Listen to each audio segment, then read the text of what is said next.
కానీ ఈరోజు జనాలు అది ప్రమాదం అని తెలిసినా ఇంకా ఎక్కువగా తాగుతున్నారు కానీ తగ్గించట్లేదండి. దీనివల్ల జీవిత కాల వ్యవధి తగ్గిపోతూ ఉంది, హెల్త్ పాడైపోతూ ఉంది, కుటుంబాలు పాడైపోతూ ఉన్నాయి.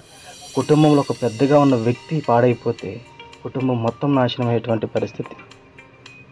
ఒకరు తాగడం వల్ల ఇంకొకరు బాధపడుతున్న పరిస్థితి.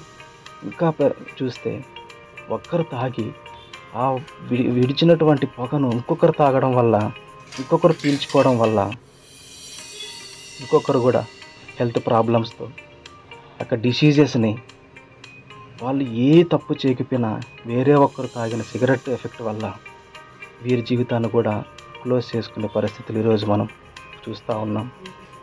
ఇంత భయంకరమైన పరిస్థితి ఈరోజు మనం సిగరెట్ వల్ల చూస్తూ ఉన్నాం.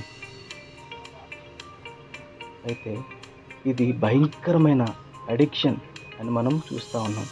మరి దీని నుండి ఎలా బయటపడాలి అనే విషయాన్ని మనం ఆలోచిస్తే ఒక విషయాన్ని ఈరోజు మీకు తెలియపరచాలని ఇష్టపడుతూ ఉన్నాను.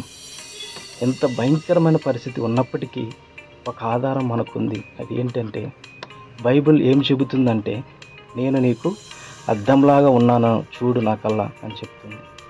నన్ను చదువు, నీ జీవితాన్ని అర్థం మార్చేటువంటి స్థితిలో నిన్ను ఉంచుతాను.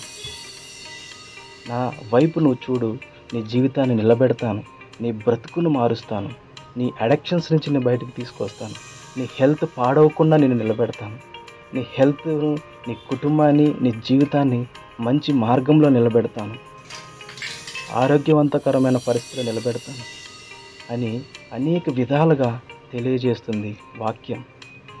ఒక్కసారి ఆ వాక్యం ఏంటనేది కూడా మనం చూసినట్లయితే వాక్యం ఇలా చెబుతుంది, తన్ను ఎందరు అంగీకరించరో వారందరినీ, అనగా తన నామమునందు విశ్వాసముంచు వారికి దేవుని పిల్లలగుటకు ఆయన అధికారం అనుగ్రహించేవాడుగా ఉంటా ఉన్నాడు. ఏ విధంగా అంటే, ఈ యొక్క భయంకరమైన అడక్షన్ నుంచి బయటపడాలి అనే ఆశ ఉన్నప్పుడు, ఈ యొక్క అడక్షన్ ద్వారా కుటుంబం నాశనం అయిపోతుంది, జీవితం నాశనం అయిపోతుంది,